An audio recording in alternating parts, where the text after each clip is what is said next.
সৃষ্টিকর্তার ইবাদত করে, আল্লাহ সুবহানাহু ওয়া তাআলার ইবাদত করে, তার ইবাদতের ধারা রমজান থাকলেও করবে, রমজান গেলেও চলবে। কারণ রমজান শেষ হয়েছে, কিন্তু রমজানের সৃষ্টিকর্তা তিনি শেষ হন নাই, তার নির্দেশ এখনো শেষ হয় নাই। এই জন্য ভাই আমার, মৌসুমী মুসল্লি, মৌসুমী ইবাদত গুজারের দাম আল্লাহর কাছে নাই। আল্লাহর কাছে দাম হলো সেই মুসল্লি, যে মুসল্লি শুধু সিজনাল মুসল্লি না, যে মুসল্লি শুধুমাত্র মৌসুমী মুসল্লি না, যে 12 মাসে মুসল্লি, যে আজীবনের মুসল্লি, যে আজীবনের ইবাদত গুজার, আল্লাহর কাছে তার মর্যাদা আছে। মৌসুমী মুসল্লির কোনো মর্যাদা। এই যে চেয়ারম্যান সাহেব আছেন এখানে, ওনাকে দিয়েই শুরু করি আজকে এক্সাম্পল। চেয়ারম্যান সাহেবের যারা সমর্থক, নির্বাচনের সময় যারা তার পক্ষে কাজ করেন, এই কর্মী সমর্থকদের মধ্যে দুই কিসিমের মানুষ আছে। কিছু মানুষ আছে দেখবেন নির্বাচনের সময়, কাজের সময়, 12 মাস অন্যান্য সময় তাদের খোঁজ খবর নাই। সরকারি রিলিফ টিম আসলে দেখবেন যে তারা চেয়ারম্যান সাহেবের অফিসের আশেপাশে ঘুরঘুর করে, আছে না নেই? উদ্দেশ্য কিছু নিয়ে একটু পায়। কাজের সময় কিন্তু তারা চেয়ারম্যান সাহেব পায় না। আবার অনেকে আছে যে সব সময় সে যে কোনো ভালো কাজে, দরকারি কাজে সে সবার আগে থাকে, সামনে থাকে।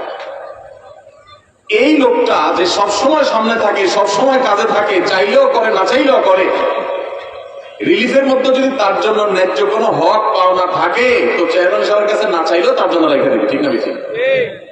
আর যদি ধান্দাবাজি করে শুধুমাত্র যে কখন চান্সে কি আদায় করণ যায়, এইরকম লোকরে কোন ভালো মানুষ, কোন দায়িত্বশীল মানুষ তাকে চান্স পাইতে চাইলেও সে চান্সে তাকে কিছু নেওয়ার সুযোগ দিবে।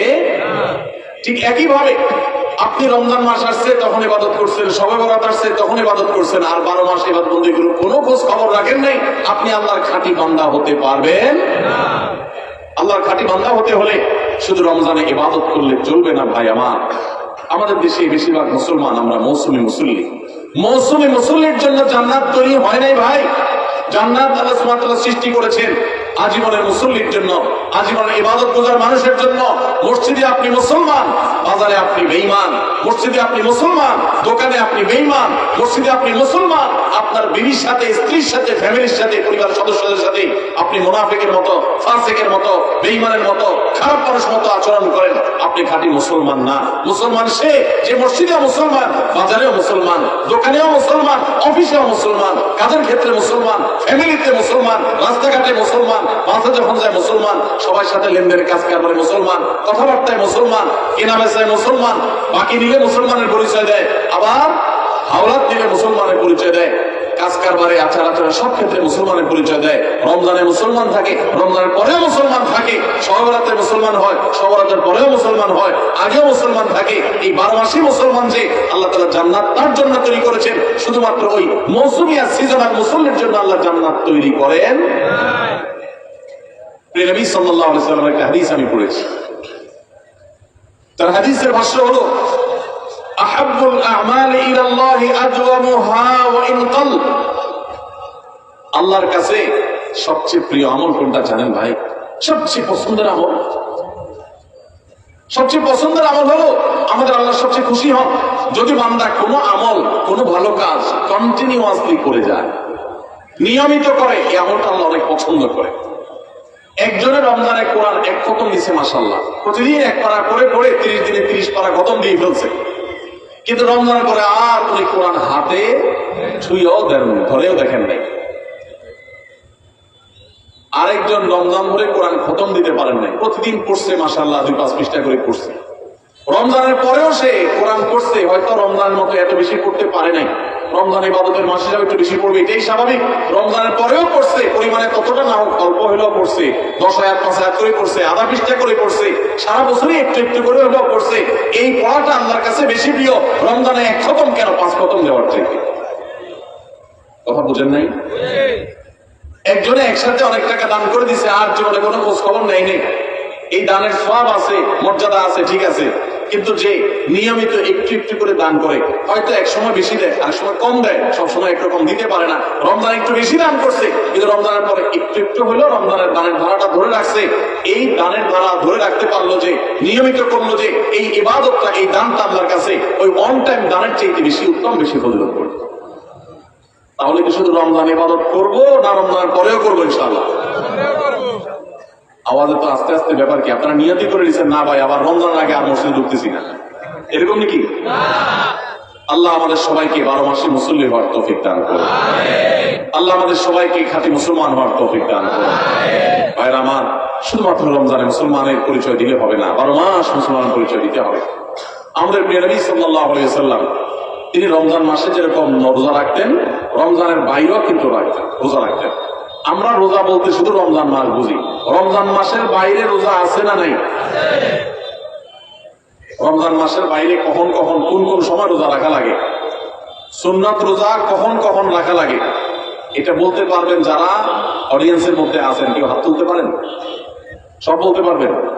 এজাজ তোমার পুরস্কার কই? এজাজ আহমদ আমার ক্যামেরাম্যান কই? ওই পুরস্কার কই তোমার? বাকি যোগী দিলে হবে ভাই, পুরস্কার নিয়ে আসো। এই মানুষগুলো এত কষ্ট করে আসে, পুরস্কার দেবো না? আমি তো পুরস্কার ছাড়া কোনো ওয়াজ করি না।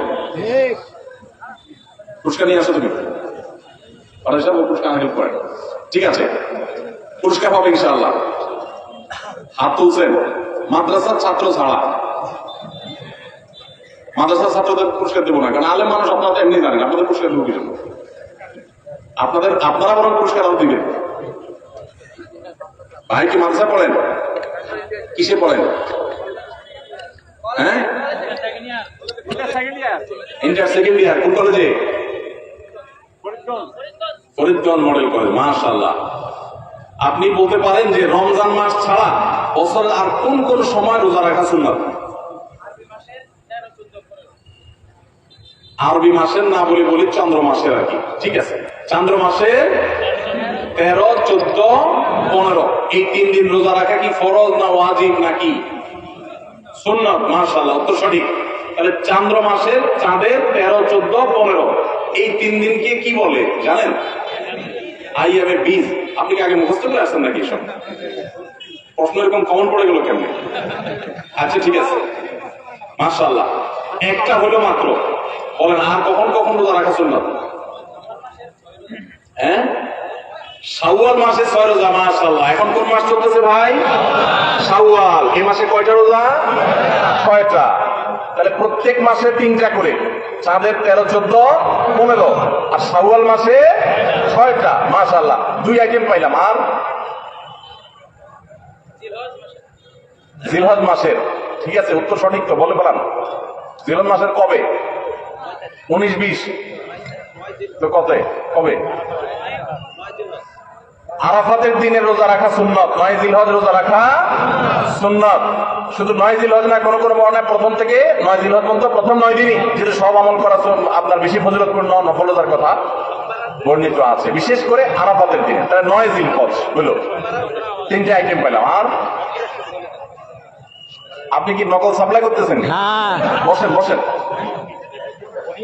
উনি কি বলি দেয় নাকি?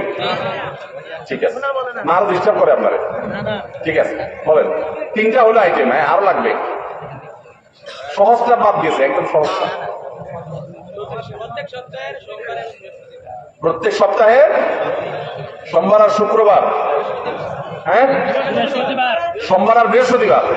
মাশাআল্লাহ, উত্তর সঠিক। 4টা আইটেম পাইলাম আমরা ওনার কথা থেকে। চাঁদের 13, 14, 15, শাওয়াল মাসের 6টা রোজা, পুরো মাসের মধ্যে যে কোনো 6 দিন, আর জিলহজ মাসের 9 তারিখ অর্থাৎ আরাফাত দিন। আর 4 নম্বর কি বলছেন? প্রত্যেক সপ্তাহের সোমবার এবং বৃহস্পতিবার এই 2 দিন রোজা রাখা সুন্নাত। নবী করিম সাল্লাল্লাহু আলাইহি ওয়াসাল্লাম রাখতেন। 4 আইটেম হচ্ছে, আর 2টা লাগবে।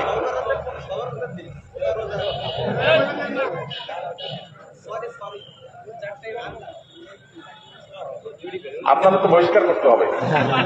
হ্যাঁ, বলেন ভাই, আপনি বলেন। কঠিন গুলা চলে আসছে, সহজ গুলা সব চলে আসছে, এবার কঠিন 2টা। আচ্ছা ভাই তো 4টা বলছে, আলহামদুলিল্লাহ, যথেষ্ট। 4টা পুরস্কার আপনি পেয়ে গেছেন ইনশাআল্লাহ। বাকি আরো 2টা যোগ করতে পারবে যে, সেও পুরস্কার পাবে। সে কে আছে? এই 4টা বাদে যে 4টা বলছে এগুলো দরকার নেই।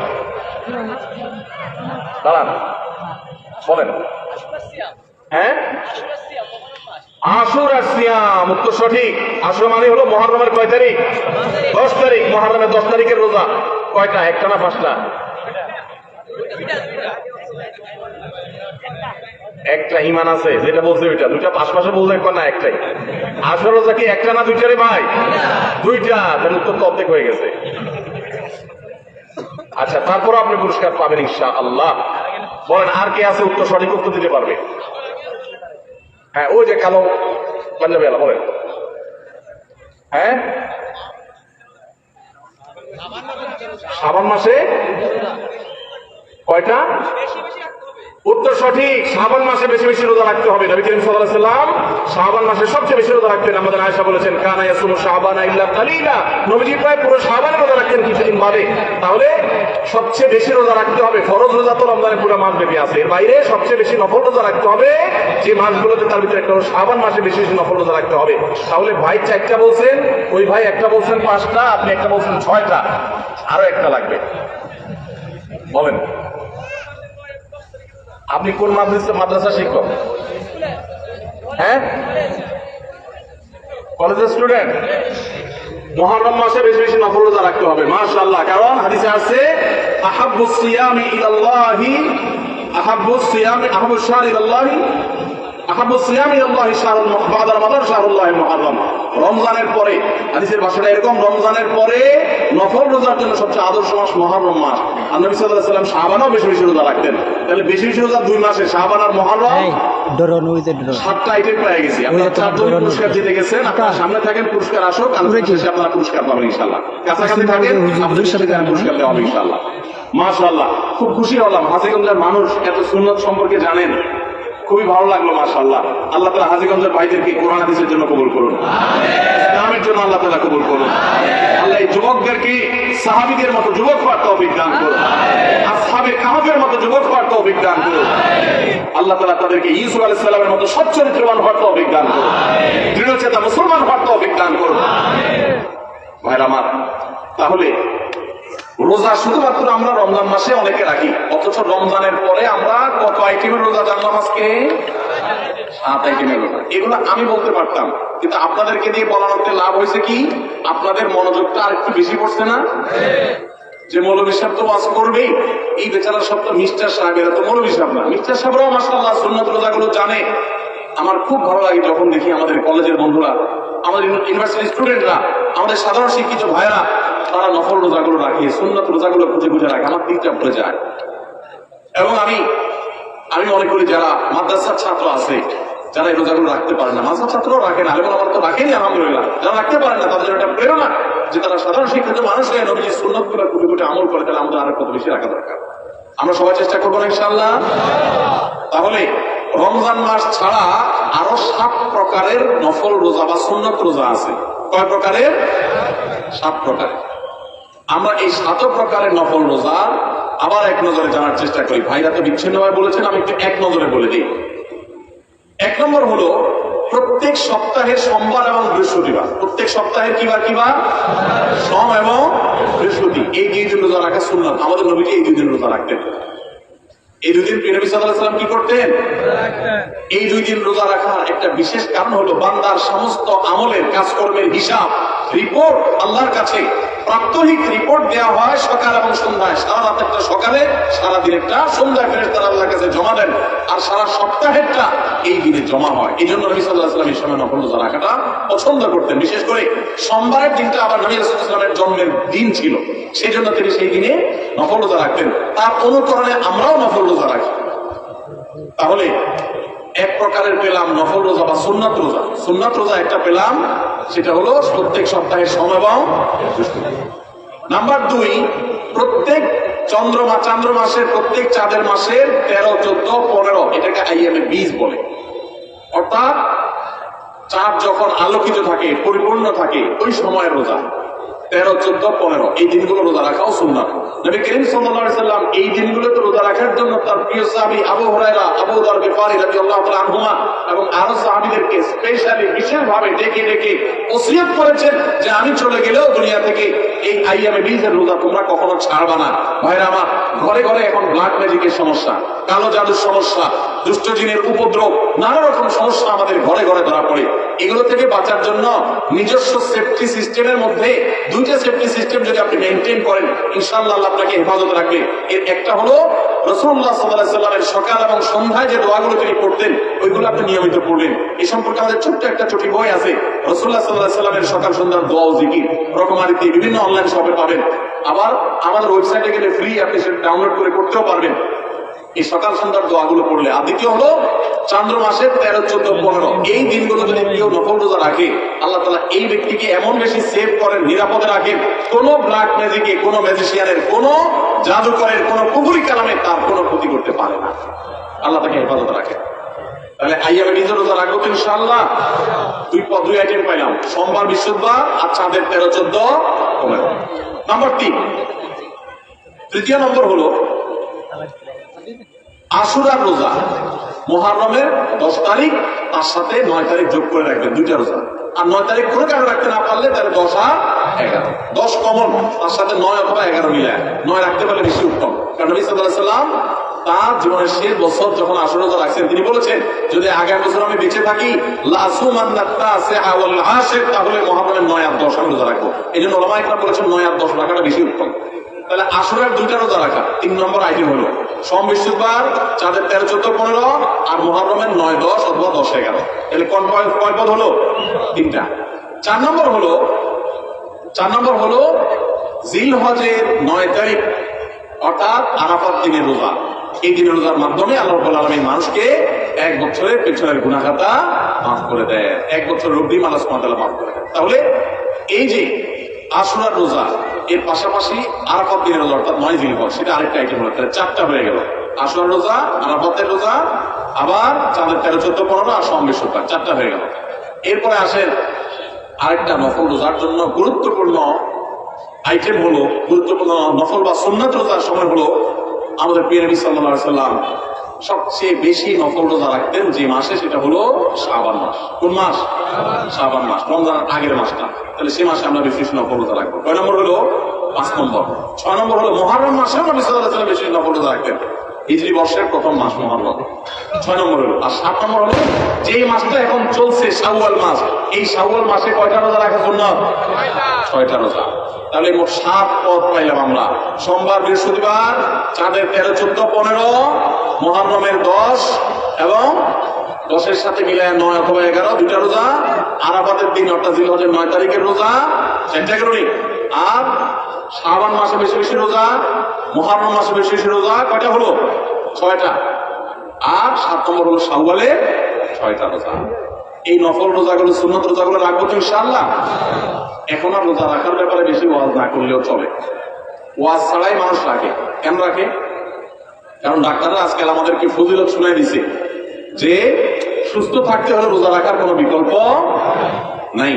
আমাদের শরীরে আল্লাহ তাআলা যে পরিমাণ চর্বি এগুলো জমে যায়, যে পরিমাণ আল্লাহ তাআলা পাওয়ার দিয়ে রেখেছেন, আমরা যদি রোজা রাখি তাহলে সেগুলো গলে গলে গলে অতিরিক্ত চর্বিগুলো কমে যায়, মানুষ সুস্থ হয়।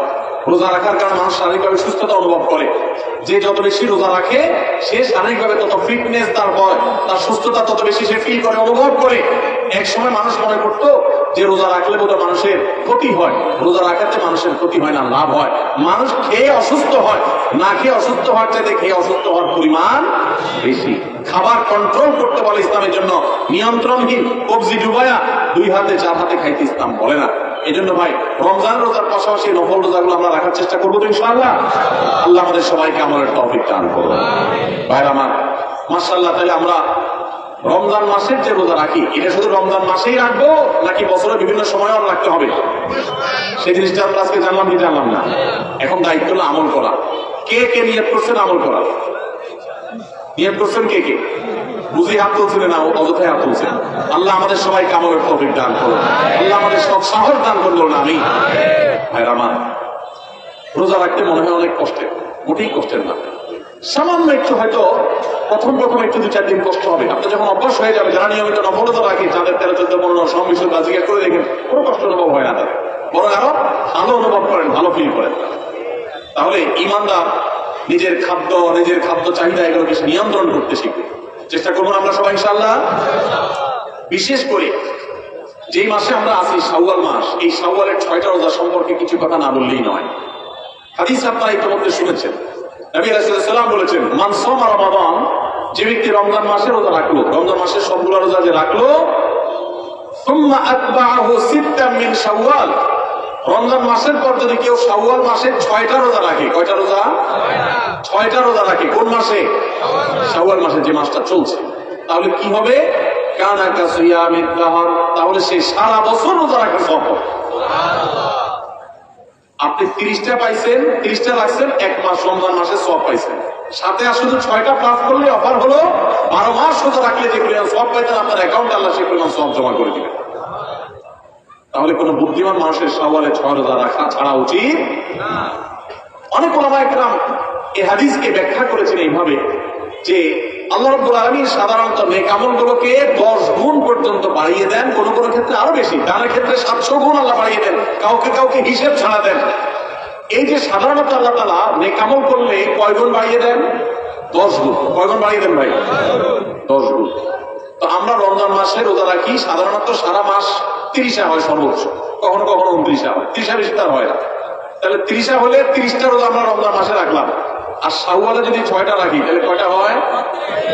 36 রোজাকে যদি আপনি 10 দিয়ে গুণ দেন সমান সমান কত হবে? 360। সারা বছর হিসাব পাইছেন ভাইরা আমার? এই জন্য আল্লাহ রাব্বুল আলামিন আমাদেরকে সারা বছর রোজার সওয়াব দিবেন। শুধু রমজান রোজা রাখলে সারা বছর রোজার সওয়াব পাবেন না। রমজানে 30টা রাখতে পারছেন, সাথে আর শুধুমাত্র 6টা যদি প্লাস করতে পারেন এই মাসে, শাওয়াল মাসে, তাহলে এই 6টার কারণে ওই 30টা আর 6টা সব মিলিয়ে আপনি সারা বছর রোজার সওয়াব পেয়ে যাবেন ইনশাআল্লাহ। চেষ্টা করা যাবে না ইনশাআল্লাহ? আল্লাহ আমাদের সবাইকে তৌফিক দান করুন। এই শাওয়ালের 6 রোজা নিয়ে আমাদের মা বোনদের একটা কমন প্রশ্ন আছে, অনেক ভাইদেরও কমন প্রশ্ন আছে। সেটা হলো যে কারোর যদি ভ্রান্তি রোজা থাকে, কাজা রোজা থাকে, যে গত রমজানে আপনি হয়তো অসুস্থতার কারণে 2টা রোজা রাখতে পারেন না, 4টা রোজা ভাঙা পড়ছে, কোন মা বোন মাসিকের কারণে তার কয়টা রোজা, 7টা 8টা রোজা বা 10টা রোজা 5টা রোজা তার ভ্রান্তি পড়ছে, এই রোজাগুলো তিনি আগে রাখবেন নাকি শাওয়ালের 6 রোজা আগে রাখবেন? এটা হলো প্রশ্ন।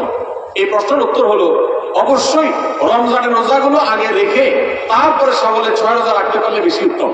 কারণ নবী সাল্লাল্লাহু আলাইহি ওয়াসাল্লামের হাদিসে আমরা দেখি তিনি বলেছেন, যে ব্যক্তি রমজানের রোজা রাখলো এরপরে শাওয়ালের 6 রোজা রাখলো তার জন্য ফজিলতের সারা বছর রোজা সওয়াব। তাহলে আগে রমজানের গুলো শেষ করে তারপরে শাওয়ালের 6 রোজা রাখতে পারলে বেশি ভালো।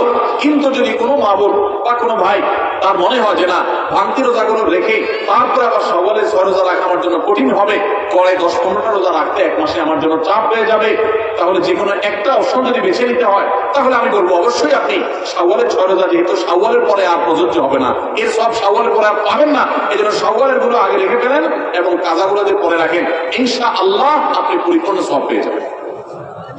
তবে আগে যদি রমজান গুলো শেষ করতে পারে সেটা বেশি উত্তম, সেটা বলাই পাবো। তাহলে শাওয়ালের 6টা রোজা রাখার চেষ্টা করবো তো ইনশাআল্লাহ। এই শাওয়ালের 6টা রোজার জন্য আবার কোনো ক্ষেত্রে ডাবল অফার আছে। একটু বুদ্ধিশুদ্ধি থাকলে দেখবেন যে আপনি অনেক অল্প আমল করে আল্লাহ তাআলার কাছে অনেক বিপুল পরিমাণ সওয়াব পেয়েছেন, সে সুযোগ আছে। যেমন এই শাওয়াল মাসেরও চাঁদের ওই যে 13, 14, 15 3টা দিন আছে না রোজা রাখা সুন্নাত, ওই দিনগুলো রোজা রাখেন, পাশাপাশি আপনি শাওয়ালের 6 রোজারও নিয়ত করেন, আপনার একসাথে ডাবল নিয়ত করেন, ইনশাআল্লাহ সেটা আদায় হয়ে যাবে। এটা ডাবল নিয়ত হয়ে গেল। সোমবার বৃহস্পতিবারের সাথে আপনি প্লাস করতে পারেন, কিন্তু যদি সোম বৃহস্পতিবার আর চাঁদের 13, 14, 15কে আলাদা রেখে এটাকে 6টা রাখেন তাহলে সবচেয়ে উত্তম, সেটা বলাই ভালো। তাহলে শাওয়ালের 6 রোজা রাখবো তো ইনশাআল্লাহ। আপনার যেদিন সুবিধা হয় সেদিন রাখেন, এক নাগাড়ে রাখা জরুরি না। শাওয়ালের 6 রোজা রাখা এটা নিয়ম হলো সারা মাসের ভিতর রাখলেই হবে, শাওয়াল মাস শেষ আর হবে না, শাওয়ালের ভিতরে 6টা রোজা রাখি শেষ করতে হবে। এই জন্য আপনি ধারাবাহিক টানা রাখতে হবে এমন কোনো কথা নেই। আপনি আজকে একটা রাখেন, আবার 5 দিন গ্যাপ দিয়ে একটা রাখেন, আপনার একটু কাজের চাপ যেদিন কম সেদিন রাখেন, আপনার যেদিন সুবিধা হয় সেদিন রাখেন, বদ্ধের দিন ধরে রাখেন, তাহলে আপনি যে কোনো ভাবে 6টা রোজা রাখলেই হবে। সবাই চেষ্টা করবো না ইনশাআল্লাহ? আল্লাহ আমাদের সবাইকে আমলের তৌফিক দান করুন। আমার তাহলে রমজানের আমলের চেষ্টা, রমজানের ইবাদত, রমজানের নামাজ, রমজানের রোজা, রমজানের তিলাওয়াত, রমজানের দান সাদকা, এগুলো শুধু রমজানেই সীমাবদ্ধ নাকি রমজানের পরেও করা লাগবে? লাগবে কি লাগবে না? অতএব মসজিদে রমজানের পরে যেতে হবে কি হবে না? সবাই যাবো তো ইনশাআল্লাহ? আল্লাহর ঘরের দিকে যাবো তো ইনশাআল্লাহ? আপনার আল্লাহর কোনো ঠেকা নাই ভাই, দেখতে দেখতে জীবনটা শেষ হয়ে যাবে, মালাকুল মউত হাজির হবে, চলে যেতে হবে, আপনি নিজের আমল নিয়ে যাবেন, আপনার কল্যাণ হবে। সবাই করবো তো ইনশাআল্লাহ? আল্লাহ আমাদের সবাইকে আমলের তৌফিক দান করুন। ভাইরা আমার, রমজানে আমরা যে নেক আমল করছি টুকটাক, 30টা রোজা রাখছেন বেশিরভাগ মানুষ মাশাআল্লাহ, তারাবি নামাজ পড়ছেন, কোরআনে কারিম একটু একটু করে যতটুকু পারছেন, কেউ 1 খতম, কেউ 2 খতম, যে যতটুকু পারছেন, কেউ 1 খতম না পারলে 14% তেলাওয়াত করছেন। আলহামদুলিল্লাহ, অনেকে দান সাদাকা করছেন, সবাই কদর ইবাদতের জন্য চেষ্টা করছেন। এই যে রমজানে আমলের চেষ্টা আমরা করেছি, এই আমলগুলো আল্লাহর কাছে কবুল হয়েছে কি হয় নাই, এটা বোঝা একটা উপায় আছে, আলামত আছে, নিশ্চিত কোনো উপায় নেই। কারণ আমল কবুল করা না করা কার এখতিয়ার? আল্লাহর এখতিয়ার। শতভাগ পারফেক্টনেস আপনি এনেছেন, আপনার কাছে মনে হচ্ছে, তারপর কোনো ত্রুটি থাকতে পারে, যেটা কারণে আল্লাহ তাআলা বললেন না, আমি তোমার অ্যাকসেপ্ট করলাম না। সেই এখতিয়ার আল্লাহর আছে। কিন্তু আমরা যে নেক আমলগুলো করি, এগুলো সম্পর্কে ওলামায়ে কেরাম অনেক সালাফ, ইসলামের ইতিহাসের সোনার যুগের স্বর্ণ মানবগণ, পূর্বসূরীগণ আমাদের, তাদের উক্তি আছে যে কোন কোন আমলে কবুল হওয়ার ব্যাপারে পূর্বাভাস, আলামত, এটা জানা যায়। আলামত দেখে সুধারণা করা যায়, নিশ্চিত কোনো গ্যারান্টি নেই কবুল হয়েছে কিনা বলার সুযোগ নেই, তবে অনুমান করা যায়, ধারণা করা যায় যে হয়তো আল্লাহ কবুল করেছেন। তাহলে রমজানে আমাদের আমলে ইবাদত কবুল হয়েছে কি হয় নাই, সেটা বোঝার যে আলামতটা, সেটা কি বলে দিব আপনাদেরকে? তাহলে কি মাকে নিলেন যে আপনার আমলটা কবুল হলো কি হলো না, চেষ্টা করলেন, উৎসাহিত হলেন, অনুপ্রাণিত হলেন, বলবো আমি সেটা? ভাইরা আমার, সেটা হলো, সেই আলামতটা হলো রমজানে যে আমলগুলো করেছে, শুধু রমজানের জন্য এটা কথা না, সারা বছরের জন্য প্রযোজ্য। কোন আমল করার পর সে আমলটা যদি আপনি ধারাবাহিক ভাবে করতে পারেন, কন্টিনিউয়াসলি করতে পারেন, বারবার করতে পারেন, একাধিকবার করতে পারেন, ওইটার ধারা যদি ধরে রাখতে পারেন, তাহলে আপনি আল্লাহর ব্যাপারে সুধারণা করতে পারেন, আল্লাহ আপনার আগেরটা কবুল করেছেন, এই জন্য পরে আবার করার তৌফিক দিয়েছেন। আল্লাহর কাছে আমল এবং ইবাদতের কবুলের একটা ছোট্ট আলামত এটা, যে আল্লাহ তাআলা রমজানে আপনি ফরজ রোজা রেখেছেন, রমজানের পরে শাওয়ালে 6 রোজা রাখার তৌফিক হয়েছে, সোমবার বৃহস্পতিবার রোজা মাঝে মাঝে রাখার তৌফিক হয়, চাঁদের 13-14 রোজা রাখার তৌফিক হয়, মাশাআল্লাহ। তাহলে আপনি সুধারণা করতে পারেন, আমার রমজান রোজা আল্লাহ কবুল করেছেন, সম্ভবত নিশ্চিত না, হয়তো আল্লাহ কবুল করেছেন, সেজন্য আমাকে ওইটা আবার নতুন করে করার তৌফিক দিয়েছেন। রমজানে আপনি তারাবির নামাজ পড়েছেন, রমজানের বাইরে 5 ওয়াক্ত নামাজ ধরে রাখছেন, তাহাজ্জুদ মাঝে মধ্যে পড়ার চেষ্টা করেন, হিম্মত করেন, নিয়ত করেন, সুধারণা করতে পারেন, আল্লাহ হয়তো আমার রমজানটা কবুল করেছেন। কারণ আল্লাহর পদ্ধতি হলো, কোন আমল করার পর বান্দা সে আমলটা যদি আল্লাহ অ্যাকসেপ্ট করেন, ওই আমলটা বান্দাকে নিয়মিত করার সুযোগ দেন, তৌফিক দেন। এটা দেখে আন্দাজ করা যায় যে হয়তো আল্লাহ তাআলা আমল কবুল করেছেন। আর রমজানের আমল রমজানই শেষ, একেবারে প্যাক করে ফেলছেন, আর আমলের ধারে কাছে যান নাই, তাহলে লক্ষণ খারাপ। আপনার আমল কবুল হয়েছে কিনা গ্যারান্টি কেউ দিতে পারবে না, হয়তো কবুল হয়ে গেছে, কিন্তু এখানে লক্ষণ খারাপ। আপনার টেনশনের কারণ আছে যে আমি কেন আর আমলগুলো করতে পারছি না, তাহলে কি আমার আমলগুলো আল্লাহ কবুল করেন নাই? ভাইরা আমার, এটাকে আমি একটা উপমার সাথে দিয়ে একটু বোঝানোর চেষ্টা করি। উপমাটা হলো হালখাতা। আপনার এলাকায় হালখাতা আসেনি? এখন আগের মতো এত ব্যাপক হালখাতা সিস্টেম নাই। আমরা আমাদের শৈশবে দেখছি প্রত্যেক দোকানে দোকানে হালখাতা আছে। তো হালখাতার সিস্টেম হলো যে বছরে একদিন হালখাতা হয়, সাধারণত পয়লা বৈশাখে হালখাতা হতো। এখন হালখাতা না, এখন পান্তা ইলিশ। হালখাতার জায়গা দখল করে ফেলছে কিসে? পান্তা ইলিশে। হালখাতা ছিল গ্রাম বাংলার ঐতিহ্য, সেটা চলে যায় ওই জায়গায় ঢুকছে কি? পান্তা ইলিশ। যাই হোক, তো হালখাতার সিস্টেম হলো সারা বছর যা বাকি খাইছেন, এই সব টাকা হালখাতার দিন পরিশোধ করে একদম আপনার হিসাব ক্লিন করবেন, পরিষ্কার হয়ে যাবে, কোনো দেনা বাকি থাকবে না। তাহলে এবার আপনাকে দোকানদার একটু মিষ্টি খাওয়ায়, জিলাপি খাওয়ায়, আর নতুন করে ওই দিনই যদি আবার বাকি চান, যত টাকা চান আপনাকে বাকি দিন। এই না হালখাতার সিস্টেম? আর যদি আগের টাকা বাকি না দেন, এই আগের টাকা পরিশোধ না করেন, কিছু দিয়া আর বলেন যে ঠিক আছে বাকিটা দিব, এখন আবার নতুন করে বাকি দেন, তো হালখাতার শরীয়তে, হালখাতার নিয়মে ওইটা কিন্তু গ্রহণ হবে। ঠিক না? ঠিক একই ভাবে আল্লাহ রাব্বুল আলামিন বান্দাকে কোন আমল করার তৌফিক দেওয়ার পর যদি সে আমলটা আবারও করার তৌফিক দেন, তাহলে বুঝতে হবে আগেরটা আল্লাহ তাআলা অ্যাকসেপ্ট করছেন, কবুল করছেন। সুধারণা করা যায় আল্লাহ হয়তো তাকে নতুন করে আমলের তৌফিক দিয়েছেন, ইঙ্গিত দিচ্ছেন যে বান্দা তোমার আগেরটা কবুল করেছি। এই জন্য ভাইরা, রমজানের কোরআন তেলাওয়াত, রমজানের মতো এত বেশি পারেন না, 1 পারা পারেন না, 2 পারা পারেন না, আধা পৃষ্ঠা পড়েন, 1 পৃষ্ঠা পড়েন, এই যে নিয়মিত করতেছেন, এটা যদি চেষ্টা করেন আর ধরে রাখতে পারেন, তাহলে সুধারণা করতে পারেন হয়তো আপনার রমজানের তেলাওয়াত আল্লাহ কবুল করেছে।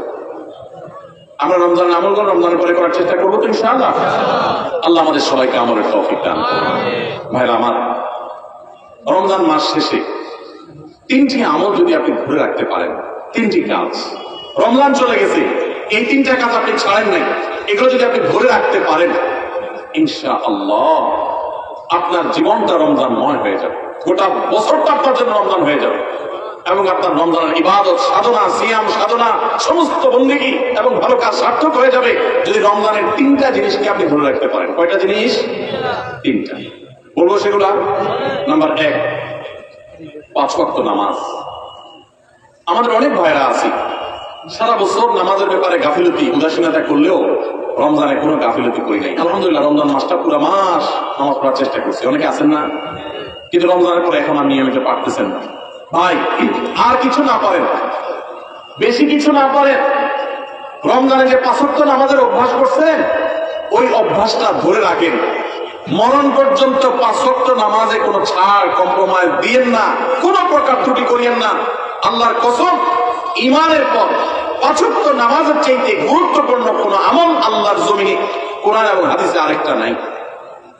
নামাজের চাইতে গুরুত্বপূর্ণ কোন আমল আছে? হাজীগঞ্জ বড় মসজিদের হুজুর আছেন, হুজুর সাহেব হুজুর আছেন, মুল্লা হুজুর বলবেন, আর ওলামা ইকরাম আছে। ইমানের পর 5 ওয়াক্ত নামাজের চাইতে গুরুত্বপূর্ণ, ফজিলতপূর্ণ, মর্যাদাপূর্ণ কোন আমল কোরআন এবং হাদিসে আরেকটা। কিন্তু দুঃখের বিষয়, আমরা অনেক মুসলমান আছি বাংলাদেশে, আমরা নামাজ ঠিক মতো পড়ি না। কেউ 4 ওয়াক্ত পড়ে, ফজর পড়ে না, অথবা পড়লে 7টা বাজে উঠি পড়ে। কেউ শুধু জুমা পড়ে, মাঝে মধ্যে পড়ে টকা টকা। এরপর তিনি আবার নিজেকে খাঁটি মুসলমান দাবি করেন। আবার মুখে বলেও অনেকে নামাজ না পড়লে কি হয়েছে? কি আছে? ইমান আছে। নামাজ না পড়লে কি হয়েছে? কি আছে? ওনার ইমান আছে। এটা বলে মামুর ভাইরা, আপনার নামাজ পড়বেন না, আবার বলবেন ইমান সব ঠিকঠাক আছে। এটা হলো মামুর ভাইরা আবদারের মতো, মানে বোগাস আবদার, ভিত্তিহীন আবদার। এই আবদার কোরআন সুন্নাহর সম্মত নয়। ওমর ফারুক রাদিয়াল্লাহু তাআলা আনহু বলেছেন, লা হাজ্জা ফিল ইসলাম লিমান তারাকাস সালাহ। যে মুসলমানের সন্তান নামাজ পড়ে না, নামাজ ত্যাগ করে ইচ্ছাকৃত ঠান্ডা মাথা, ইসলামে তার কোনো হিস্সা নাই, কোনো অংশ নাই, তার ইসলামে কোনো ভাগ নাই, ইসলামে তার কোনো নাম নিশানা নাই যে নামাজ ইচ্ছাকৃত ত্যাগ করে। অনেক ইমামদের মতে ইচ্ছাকৃত ঠান্ডা মাথা কেউ নামাজ ত্যাগ করলে সে ইসলাম থেকে খারিজ হয়ে যায়। এত জঘন্য ব্যাপার। অন্য যত আপনি গুনাহ করেন না কেন, গুনাহের কারণে আপনি পাপিষ্ঠ হবেন, অপরাধী হবেন, শাস্তিযোগ্য হবেন, কিন্তু বেঈমান হবেন না। নামাজ এমন একটা আমল, অনেক ইমামদের মতে এই নামাজ ত্যাগ করলে মানুষ বেঈমান হয়ে যায়, কাফের হয়ে যায়। আমাদের বাংলাদেশের মানুষের ইমান মাশাআল্লাহ এত মজবুত, এটা লোহা দিয়া পিটাইলেও, কামারের লোহা দিয়ে পিটাইলেও আমাদের ইমান যায় না। নামাজ না পড়তে না পড়তে না পড়তে না পড়তে এমনি কেবল অন্তরে মোহর পড়ে গেছে, এরপরেও সে বড় গলায় দাবি করে নামাজ না পড়লে কি হয়েছে? আমার ইমান। ভাইরা আমার, রমাদানের এই আমলটা 5 ওয়াক্ত নামাজ সময় মতো পুরুষরা জামাতের সাথে, মা বোনরা ওয়াক্ত মতো। মা বোনদের একটা সমস্যা হলো, অনেক মা বোনরা জোহরের নামাজটা পড়েন 3টা সাড়ে 3টা থেকে। ম্যাক্সিমাম মা বোনরা এই কাজ করে। কেন? কারণ দুপুরে ওনারা রান্না বাড়া করেন, রান্না বাড়া করতে গিয়ে ওনারা শরীর ঘামায় টামায় যান, তখন শয়তান এসে মশলা নিয়ে হাজির হয়। শয়তান ওনার মাথায় একটা মশলা ঢুকায়। কি মশলা ঢুকায়? বলে, দেখো বোন, তুমি এত কষ্ট করে এতক্ষণ রান্না বাড়া করলা, রান্না করে গেছো, গরমে ঘামায় স্যাঁতস্যাঁতে হয়ে গেছো, এই শরীর নিয়ে তুমি আল্লাহর সামনে কেমনে দাঁড়াইবা বলো? তো এবার বোন শয়তানদের দিকে মনে মনে আর কি, তাহলে কি করতে হবে? এবার শয়তান তার মনে মনে বলে দেয় যে, আরে নামাজ তুমি ঠান্ডা মাথায় ফ্রেশ মুডে করবা, হাতের কাজ শেষ করে নাও, রান্না বাড়া শেষ করে নাও, সবাই খাবার টাবার দিয়ে নাও, তুমি বাথরুমে যাও, সুন্দর করে গা ঢেলে গোসল করো, ফ্রেশ হয়ে আসো, এরপরে 3টা সাড়ে 3টা আসরের নামাজ সুইসি হয়ে যাবে, এবার তুমি ফ্রেশ মুডে একটু নামাজ পড়ো। কাজটা কি ভালো হলো না খারাপ হলো? দেখতে কিন্তু ভালো মনে হচ্ছে, তাই না? যে ওই ফ্রেশ মুডে নামাজ পড়বে, টাইম যদি পার হয়ে যায় তো এই ফ্রেশ মুডের 2 পয়সার কোনো মূল্য। আল্লাহ বলেছেন, ইন্না সলাতা কানাত আলাল মুমিনিনা কিতাবাম মাওকুতা, নামাজ ইমাতার জন্য নির্দিষ্ট সময় পড়াটা ফরজ করা হয়েছে। এই জন্য মা বোনরা সময় হওয়ার পর দেরি না করে, অনেক মা বোনরা মসজিদে আজানের অপেক্ষা থাকে, বলে মসজিদে পুরুষরা নামাজ না পড়লে মহিলারা বাসায় নামাজ পড়া যাবে না। ভাই, পুরুষদের উপর ইসলাম এত ঝুলায় রাখে নাই মা বোনদেরকে। আরে মা বোনদেরকে যে পাওয়ার ইসলাম দিয়েছে, পৃথিবীর নারীবাদীদের 14 গোষ্ঠীর জন্মের বহু আগে ইসলাম নারীদেরকে আকাশে তুলে রেখেছে। এরা এগুলো চিন্তাও করতে পারবে না, এত মর্যাদা দিয়েছে। উমরা যাবেন, পুরুষ হয়েছেন তো জোরে জোরে তলবিয়া পড়া লাগবে, রোজা আছেন আর গায়ে রোজা আছেন, কোনো মাফ নাই, ছাড় নাই। আর মহিলা হলে আস্তে আস্তে পড়বে, রিল্যাক্স, কোনো টেনশন নেই, কি আরাম, চিন্তা করে।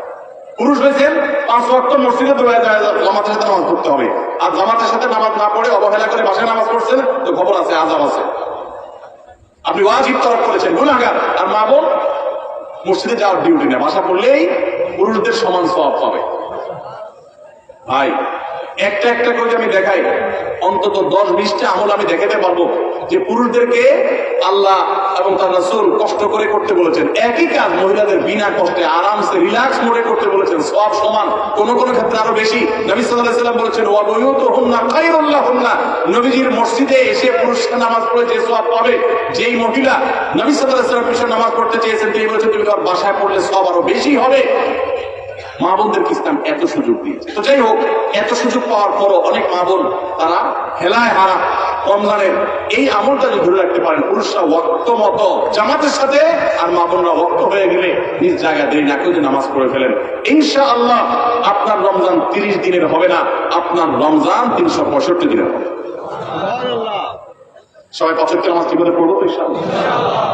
যার 5 ওয়াক্ত নামাজ যত সুন্দর সে তত আপার ক্লাসের মুসলমান, তার তাকওয়া তত স্ট্রং, তত মজবুত, যার নামাজ যত সুন্দর। নামাজ কিভাবে সুন্দর হয়?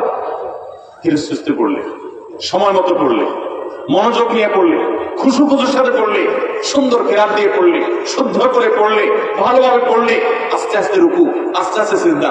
সবকিছুতে গতি ভালো না ভাই, মোবাইল নেটে গতি ভালো, নামাজের মধ্যে গতি ভালো না। নামাজের গতি যত কম হবে, যত স্লো হবে, যত আস্তে আস্তে হবে, যত ধীরে ধীরে হবে, তত নামাজের মর্যাদা আল্লাহর কাছে বেশি হবে। আপনার মসজিদে যে মুসল্লি সবচেয়ে বেশি সময় নিয়ে নামাজ পড়ে, আপনি বুঝবেন এই লোকটা সবচেয়ে আপার ক্লাসের মুসলমান। নামাজের ক্ষেত্রে অন্তত, তার অন্য ক্ষেত্রে ত্রুটি থাকলে সে অবশ্যই দোষী হতে পারে, বাট নামাজটা তার সবচেয়ে সুন্দর, কারণ সে নামাজে সবচেয়ে বেশি সময় নিচ্ছে।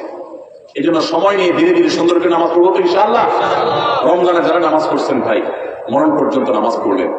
আপনারা কোরআনের একটা আয়াত শুনেছেন, জাহান্নামীদেরকে যখন জাহান্নামে নিক্ষেপ করা হবে, জাহান্নামীদের সাথে জান্নাতীদের কনভারসেশন হবে, কথোপকথন হবে, জাহান্নামীদেরকে জিজ্ঞাসা করা হবে মা সালাকাকুম ফি সাকার, তোমাদের কোন অপকর্মে, কোন বদভ্যাসে, কোন খারাপ কাজ তোমাদেরকে জাহান্নামে এনেছে বলো।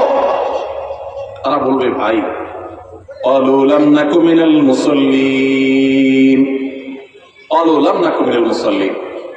জাহান্নামীরা বলবে আমাদের যেই অপকর্মে, যেই পাপের কারণে আর জাহান্নামে আসতে হয়েছে, সেই পাপ হলো যে আমরা মুসল্লি ছিলাম না দুনিয়াতে, অথচ নামাজ ঠিক মতো পড়তাম। ভাই রে, যা করেন না করেন, সবকিছুর আগে 5 ওয়াক্ত নামাজটা ঠিক করেন। ইমানদারের জীবন যাবে, নামাজ যেতে পারে না ভাই, কোন অবস্থাতে না, কোন অবস্থাতে না। নামাজ ত্যাগ করার কোন সুযোগ নেই। নামাজ এমন ইবাদত, দেখেন আপনার কাছে যদি পানি না থাকে, ওযু করার মতো পানি না থাকে, তাহলে তো নামাজ মাফ নাকি? পানি না বেচারা কি করবে? পানি না থাকলে কি করতে হবে? মাটি দিয়ে তেমন করতে হবে। আপনার সতর ঢাকতে হয় নামাজের জন্য, পুরুষের নাভি থেকে হাঁটু পর্যন্ত।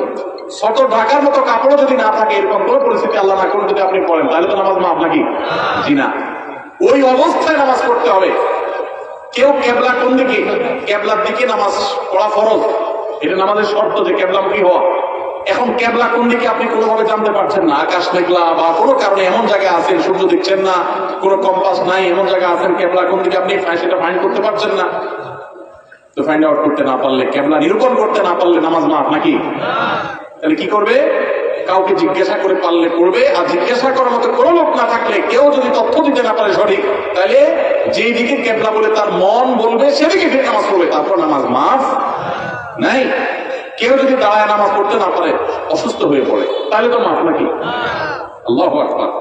দাঁড়ায় পড়তে পারে না, তাও মাফ নাই। কি করতে হবে? বসেও যদি পড়তে না পারে, হসপিটালে বেডে হাত পা সব ব্যান্ডেজ করা, শোয়া আছে, বসার ক্ষমতা নেই, তাহলে তো মাফ নাকি? আল্লাহু আকবার। ওই অবস্থায় নামাজ পড়তে হয়। কিভাবে নামাজ পড়বে সে? ইশারায়, চোখের ইশারায় নামাজ পড়বে, মনে মনে নামাজ পড়বে। যতক্ষণ পর্যন্ত তার সেন্স আছে, হুঁশ আছে, নামাজ মাফ নেই। সেন্স চলে গেছে, বেহুশ হয়ে গেছে, 5-7-10 দিন সেন্সে চলে গেছে, তাহলে ভিন্ন কথা। সেন্স নাই, তার আর নামাজ নাই। কিন্তু যতক্ষণ পর্যন্ত সেন্স আছে, তখন পর্যন্ত নামাজ আছে। এই জন্য ভাই, নামাজ ত্যাগ করবেন না। নবী সাল্লাল্লাহু আলাইহি ওয়াসাল্লাম আপনার আমার প্রাণের নবী, আমরা নবীর ভালোবাসার কথা বলি অনেকেই, শুনেন, নবী সাল্লাল্লাহু আলাইহি সাল্লামের নামাজের ব্যাপারে কি সিরিয়াসনেস ছিল জানেন? ওনার জীবনের শেষের দিকে এসে যখন একা একা ওনার রুম থেকে মসজিদে এসে নামাজ পড়ার মতো ক্ষমতা ছিল না। আপনারা যারা মদিনায় গেছেন তারা দেখেছেন, ভিডিওতে অনেকে দেখেছেন, তার যে মিম্বর সেখান থেকে তার যে কবরটাই ছিল তার থাকার কক্ষ। এই দুইটার মধ্যে দূরত্ব কিন্তু সামান্য কয়েক হাত। আমাদের যে স্টেজটা আছে স্টেজের 2 গুণ বা 3 গুণ হবে বড় হবে, এতটুকু জায়গা।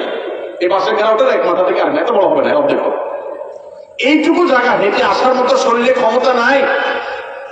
তখন পর্যন্ত নবী সাল্লাল্লাহু আলাইহি সাল্লাম তার এক হাত আলী রাদিয়াল্লাহু আনহুর কাঁধে, আরেক হাত আব্বাস রাদিয়াল্লাহু আনহুর কাঁধে দিয়ে, 2 সাহাবীর কাঁধে 2টা হাত দিয়ে পুরা শরীরের ভার তাদের উপরে ছেড়ে দিয়ে 2টা পা মোবারক মাটিতে রেখে দাঁড়াবেন সেই শক্তি ছিল না মৃত্যুর আগ মুহূর্তে।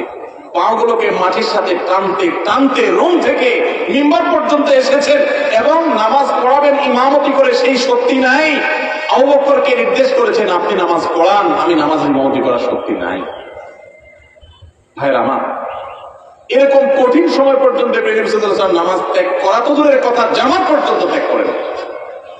ওমর রাদিয়াল্লাহু আনহুর কথা আপনারা শুনেছেন, ফজরের নামাজের ইমামতি করতেছিলেন। ওই সময় ফিরোজ আল-লুলু নামে একজন অগ্নি পূজক, ইসলামের দুশমন, খঞ্জর লুকিয়ে এনেছিল কাপড়ের মধ্যে। যখন তিনি নামাজের মধ্যে আছেন, এমন একটা পজিশনে আছেন যে তিনি নামাজের গভীরে প্রবেশ করে গেছেন, তখন খঞ্জর আঘাত করেছে তার খঞ্জর দিয়ে তার পেটে। সাথে সাথে নাড়িভুড়ি বের হয়ে এসেছে, রক্তে সব ভেসে গেছে, উনি পড়ে গেলেন নামাজের মধ্যে গিয়ে। সবাই দাঁড়াদাঁড়ি করে তাকে নিয়ে যাওয়া হলো, নিয়ে গেলেন। তিনি সেন্সলেস হয়ে যাচ্ছে, রক্ত শূন্য হয়ে, মৃত্যু ঠিক আগ মুহূর্তে, কিছুক্ষণ পরে মারা গেছে। ওই সময় হঠাৎ করে তার যখন সেন্স আসছে, একটু মাথাটা উঁচু করার পর তার পরিবারের সদস্য দৌড়ে আসছে যে এত রক্ত ক্ষরণ হয়েছে, বোধহয় পানি টানি পান করার জন্য বলবে। শেষ মুহূর্তে মানুষ পানি খেতে চায় মরার আগে বা কিছু।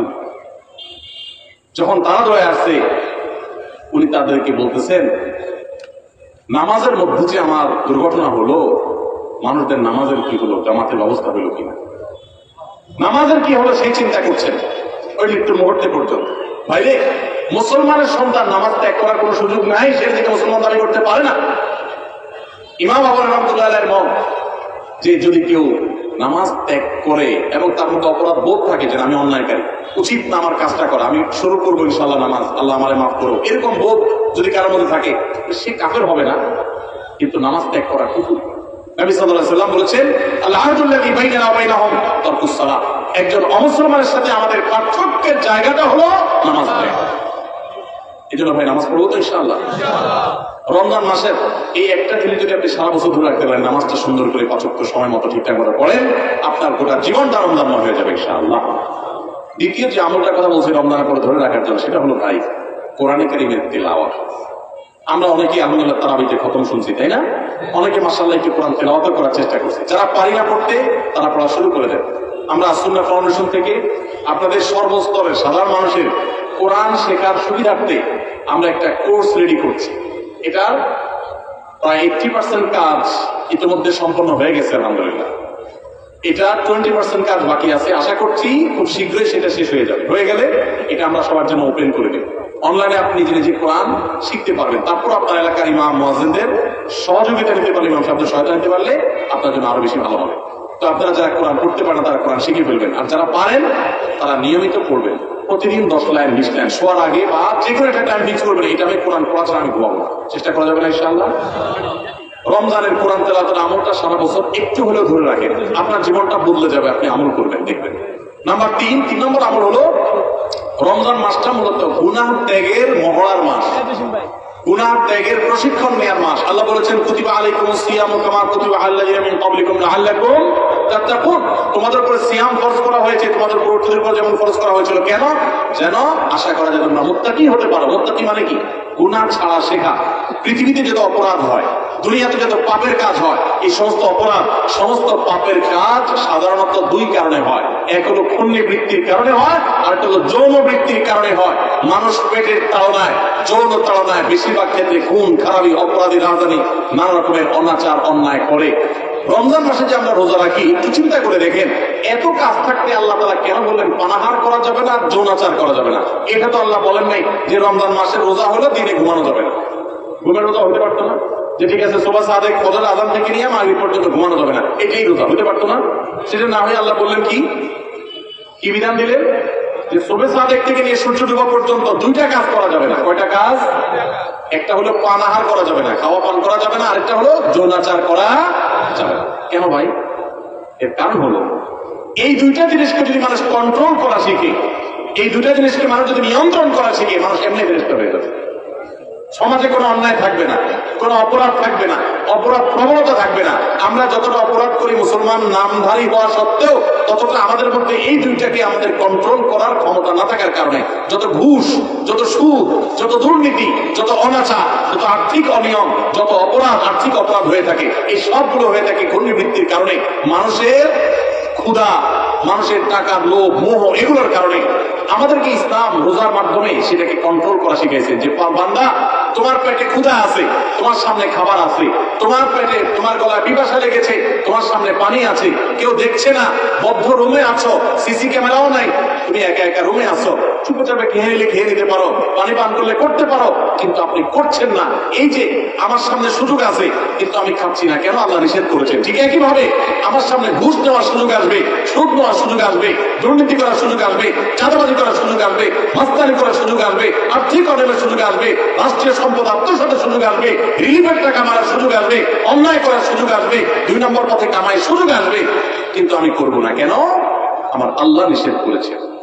যে আল্লাহর ভয়ে রোজা রেখে আমি খাই নাই, যে আল্লাহর ভয়ে রোজা রেখে আমি পান করি নাই, যে আল্লাহর ভয়ে আমার পিপাসা ছিল, ক্ষুধা ছিল, খাবারও ছিল, কিন্তু আমি সেগুলো ধরি নাই, সেই আল্লাহর ভয়ে আমি সারা বছর যদি দুর্নীতি ছেড়ে দিই তাহলে সমাজটা ফেরেশতা হয়ে যাবে না?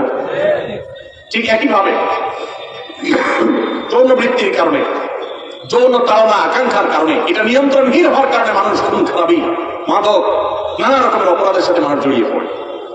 ইসলাম বলেছে আমাদের রোজার মাধ্যমে সেটাকে কন্ট্রোল করা শিখতে। দেখুন গোটা পৃথিবী ভোগবাদী দুনিয়া, আজকের এই পৃথিবী আপনাকে শুধু ভোগের কথা বলবে। যত বিজ্ঞাপনী বিলবোর্ড দেখবেন, যত প্রচারপত্র দেখবেন, যত বিজ্ঞাপনী ভিডিও দেখবেন, যত অ্যাডভার্টাইজমেন্ট দেখবেন, সবগুলো দেখবেন ভোগ, ভোগ এবং ভোগ। এই যে পয়লা বৈশাখ গেল, শুধু ভোগ, আর কিছু নেই। খাও দাও, ফুর্তি করো, জামা কাপড় আছে। ঈদ আপনাকে বলেছে ভোগ করো, কিন্তু তার আগে ত্যাগ করো। ফিতরা দিয়ে গরিবের মুখে হাসি ফোটাও, এরপর তুমি হাসো। কোরবানির গোশত থেকে নিজে খাও, ওয়া তা'মুল বাইসুল ফকির, গরিবকে খাওয়াও। ইসলামের উৎসবে ভোগও আছে, ত্যাগও আছে, কিন্তু এই সমস্ত বর্ষবরণ করণ, এই সমস্ত অনুষ্ঠানে শুধু ভোগ আছে, এগুলোতে কোনো ত্যাগের শিক্ষা। গোটা সমাজ আজ উচ্ছন্নে চলে যাচ্ছে, গোটা সমাজ আজ নষ্টের দ্বার প্রান্তে চলে যাচ্ছে। এর অন্যতম প্রধান কারণ হলো আমরা একটা ভোগবাদী পৃথিবীতে আছি। এখন আমাদের সবাই শুধু ভোগ করা শিখে, ত্যাগ শিখে না। এখন সেই যুবক সমাজে পাওয়া যায় না যেই যুবক সে তার সিটটা একজন বয়োজ্যেষ্ঠ মানুষের জন্য স্যাক্রিফাইস করে পাবলিক পরিবহনে। সে যুবক পাওয়া যায় না যে যুবক একজন মুরব্বী মানুষকে দেখে রেসপেক্ট করে রাস্তার পাশে দাঁড়িয়ে শ্রদ্ধা করে তাকে সালাম নিবেদন করে। এখন উশৃঙ্খল যুবক পাওয়া যায়, কিশোর গ্যাং পাওয়া যায়, অপরাধী পাওয়া যায়, সন্ত্রাসী পাওয়া যায়, মাদকের চোরা কারবারি পাওয়া যায়, উশৃঙ্খল সন্ত্রাসী, মাস্তানি করা, চাঁদাবাজি করা যুবক পাওয়া যায়। কিন্তু সমাজে সেই ভালো যুবক হারিয়ে গেছে, কারণ ইসলাম আমাদের জীবন থেকে হারিয়ে গেছে। রমজানের রোজা আমাদেরকে এই বার্তা দিয়েছে যে তোমার খাদ্যের চাহিদাকে, তোমার টাকার লোভকে, তোমার অর্থের মোহকে, তোমার যৌন আকাঙ্ক্ষাকে, এগুলো তুমি কন্ট্রোল করো। রোজা রাখার মাধ্যমে শেখো যে এই টাইমের তুমি করবা না, মনে চাইলেও সুযোগ থাকলেও তুমি করবা না। তোমার সামগ্রিক জীবনে যখনই কোনো অন্যায়ের হাতছানি আসবে, অপরাধের হাতছানি আসবে, অপরাধের সুযোগ তৈরি হবে, দুর্নীতি করার সুযোগ তৈরি হবে, তোমার কোনো গুনাহের কাজ করার সুযোগ তৈরি হবে, মনেও চাইবে, কিন্তু তুমি করবে না। কেন? কারণ আল্লাহ নিষেধ করেছেন। কেউ দেখছে না, আল্লাহ দেখছেন। আল্লাহর ভয় তুমি নিয়ন্ত্রণ করবে। এই নিয়ন্ত্রণটাই রোজার মাস আমাদেরকে শিক্ষা দেয়। রমজান মাস চলে গেছে, আর কিছু করতে না পারেন, রমজানের এই শিক্ষাটা যদি আপনি ধরে রাখতে পারেন, সারা বছর জুড়ে আপনার অফিসে যখন দুর্নীতি করার সুযোগ আসে, তখন যদি আপনার মনে হয় আমি তো রোজা রেখে খাই নাই, পান করি নাই, আল্লাহর ভয় কেউ দেখে নাই, তারপরও করি নাই, তাহলে এখন যে আমি 2 নম্বরই করবো, আল্লাহ কি দেখছেন না? আল্লাহ কি এটা নিষেধ করেননি যে আল্লাহ রোজা রেখে আমাকে হালাল খানা খেতে নিষেধ করেছেন, হালাল পানীয় পান করতে নিষেধ করেছেন? সেটাকে যদি আমি এত গুরুত্বের সাথে খেতে থাকি, তাহলে এখন হারাম ঘুষ কিভাবে আমি নিতে পারি, হারাম দুর্নীতি কিভাবে আমি করতে পারি, চাঁদা কিভাবে আমি নিতে পারি। আমার তো আল্লাহর ভয় হওয়া উচিত। আল্লাহর সামনে দাঁড়াতে হবে, আল্লাহর সামনে কাপন পরে যেতে হবে, সব রেখে চলে যেতে হবে। এই ভয় যদি আপনার মধ্যে কাজ করে, এটা যদি জাগ্রত হয়, আল্লাহর কসম আপনি আল্লাহর ব্যাপারে সুধারণা করতে পারেন। আপনার রোজা সাকসেস, আপনার রমজান সফল, আপনার রমজান আল্লাহর ইবাদত বন্দেগী আল্লাহ যেগুলো করেছেন সেগুলো আল্লাহ কবুল করেছেন, এটা আপনি ধারণা করতে পারেন। যদি রমজান যাওয়ার পরে আপনার অপরাধ করার সময় মনে পড়ে আমি না রোজা রেখে পানাহার করি নাই আল্লাহর ভয়ে, তাহলে এখন এই অন্যায়গুলো করা যাবে না। কার ভয়ে? আল্লাহর ভয়ে। তাহলে 3 নম্বর আমল হলো, রমজান চলে গেছে কিন্তু রমজানের শিক্ষাটা রয়ে গেছে। শিক্ষাটা কি? যে আল্লাহর ভয়ে সমস্ত পাপাচার থেকে, সমস্ত অনাচার থেকে, সমস্ত অন্যায় থেকে বেঁচে থাকবো। বিশেষ করে আপনারা এখানে বেশিরভাগ মানুষ যুবক ভাইরা আছেন, 2-4 জন বন্ধু বান্ধব যখন একসাথে হন, বাসে উঠলেন, মনে করেন কন্ট্রাক্টরের সাথে এক কথা থেকে 2 কথা বেশ কম হয়ে গেল। শরীরটা, বন্ধু বান্ধব যখন 4-5 জন থাকেন, কলেজের স্টুডেন্ট হন, তখন কিন্তু শরীরের মধ্যে একটা ভাব চলে আসে না? একা একা থাকলে তো একেবারে বিড়ালের মতো সোজা থাকে, তাই না? ভদ্র মানুষের মতো ভাড়াটা চাইলে দিয়ে দেন। যখন বন্ধু 4-5 জন থাকেন, তখন কন্ট্রাক্টরের সাথে এক কথা বেশি 2 কথা হইলেই হাতা গোছানো শুরু। এই বেটা, কার সাথে কি বলতেছিস? চিনস? মাস্তানি শুরু হয়ে যায় না? ছোট লোকরা মাস্তানি করে। ও ভালো করে শুনে রাখবেন, কোন বড় মানুষ, বড় মনের মানুষ, ভালো মনের মানুষ মাস্তানি করে না। গুন্ডামি, মাস্তানে, গায়ের জোর দেখা সব অভদ্র, ছোট লোক, নিচু লোক। কোন ভদ্রলোক কখনো মানুষকে গায়ের জোর দেখাবে। যদি কারোর কোনো কিছুতে গায়ের জোর আগে চলে আসতে হয়, বেশিরভাগ ক্ষেত্রে মাস্তানি গুন্ডামি করা মানসিকতায় বুঝতে হবে এটা হলো আস্ত ছোট লোক। ছোট লোক ছাড়া কোনো ভদ্রলোক কোনদিন কাউকে গায়ের জোর দেখাবে। দুর্বলের প্রতি যদি কেউ চাপিয়ে পড়ে, দুর্বলের প্রতি যদি কেউ ঝাঁপিয়ে পড়ে, এর মতো কাপুরুষ, এর মতো ছোট লোক, এর মতো নিচু লোক আল্লাহর জমিনে আরেকটা নেই। যুবক ভাইরা, মাস্তানি করার জন্য যোগ্যতার দরকার হয় না। মাস্তানি কুকুরে পারে, মাস্তানি বাঘে পারে, মাস্তানি সিংহে পারে, মাস্তানি হিংস্র জীবজন্তু করতে পারে, মাস্তানি সাপে করতে পারে, মাস্তানি আল্লাহর অনেক এই সমস্ত হিংস্র জীবজন্তু প্রাণীরা পারে। বিনয় এটা মানুষ পারে, এটা সবাই পারে না। বিনয়ী হবেন না অহংকারী হবেন? মাস্তানি করবেন না মানুষের উপকার করবেন? গুন্ডামি করবেন না ভালো মানুষ হবেন? আল্লাহ আমাদের যুবকদেরকে আদর্শ যুবক করতে তৌফিক দান। আল্লাহ আমাদের যুবকদেরকে সমাজের সেরা মানুষ করতে তৌফিক দান। যুবক ভাই, 4-5 বন্ধু যখন মিলবেন, মাস্তানি না করে কোথাও একটা সাঁকো ভেঙে গেছে, কয়েকটা বাঁশ দিয়ে কয়েক যুবক বন্ধু মিলে সেটা ঠিক করে দেন। করে একজন বৃদ্ধ, তিনি কষ্টে আছেন, তার বোঝাটা 2-3 বন্ধু 4 বন্ধু মিলে একটু তুলে দেন, হালকা করে দেন। ভাইরা আমার, মাস্তানিতে মজা পান আপনারা, আমি জানি। গুন্ডামিতে এক ধরনের মজা পাওয়া যায়, ভাবসা যাই হয়, শরীরের মধ্যে একটা অবস্থা তৈরি হয়, বুঝি। কিন্তু ভাই, কখনো কি আপনি একটু বিনয়ী হয়ে দেখেছেন? আপনি কখনো বিনয়ী হয়ে দেখেছেন? সালহাতু সঙ্গে বুদি কি খালাস, আজ মুদে এক জামানা খাকে বাস। বহু বছর তো পাথর হয়েছিলেন, গুন্ডামি মাস্তানি বাবু করেছেন, গায়ের জন্য দেখিয়েছেন। প্লিজ পরীক্ষা করে হলেও কিছু কালের জন্য একটু মাটি হয়ে দেখেন। আল্লাহর কসম, গুন্ডামি করে যে মানসিক শান্তি পান, আপনি মাটি হয়ে, বিনয়ী হয়ে মানুষের উপকারী হতে পারলে তার চেয়ে বেশি শান্তি পাবেন। মানসিক শান্তি, সুখ পাবেন, সুখ, ভালো লাগে কাজ করতে। সবাই বিনয়ী হবে তো ইনশাআল্লাহ। চায়ের দোকানে যুবক যদি একা একা বসে, তো মেসি আর কি বয়, চায়ের দোকানের কর্মচারী ওই লোকটাকে ভদ্রলোকের মতো বলে, ভাই একটা চা হবে, বা চাচা একটা চা দিবেন। আর বন্ধু বান্ধব যখন 4-5 জন থাকে, আটা মারে, শরীরে একটু ভাবসা আসে, তখন আপনার একবারে বেশি 2বার বলা লাগে। তো দেখান যায় টোন চেঞ্জ হয়ে যায়। এই তোমার কাছে চা চাইছিলাম না, কান শোনো না, মানুষ মনে হয় না নাকি? টেবিলে ছোট লোক। কি লোক? ছোট লোক। ভালো করে বলেন, কি লোক? গুন্ডামি করে কি লোকে? মাস্তানি করে কারা? গায়ের জোর দেখায় কারা? কোন ভদ্রলোক এগুলো করে? ভদ্রলোক হবেন না ছোট লোক হবেন? মানুষের মধ্যে পশুত্ব আছে, পশুত্ব। রমজান মাসে আমাদের পশুত্বকে নিয়ন্ত্রণ করতে শিখায়। নিয়ন্ত্রণ, খাইতে চায়, খাই, খানাও আছে কিন্তু খাওয়া যাবে না। এই যে পশুত্ব কন্ট্রোলের জন্য শিখাচ্ছে। আমার চাইলেই সবকিছু করবো না, আমি নিষেধ, সেটা আমি করবো না।